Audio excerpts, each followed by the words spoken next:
கிராமங்களில் மெல்ல மெல்ல இயல்பு நிலை திரும்ப தொடங்கியுள்ளது.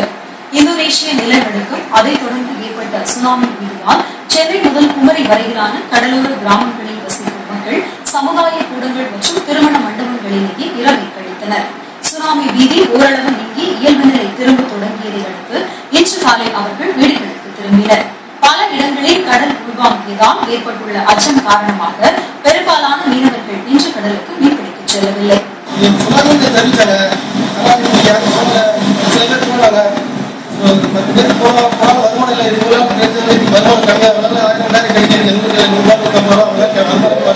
சுனாமி பீதி அகலாததால் சென்னை மெரினா கடற்கரைக்கு நடைபயிற்சி மற்றும் உடற்பயிற்சிக்கு வருவோர் எண்ணிக்கை பாதியாக குறைந்திருந்தது.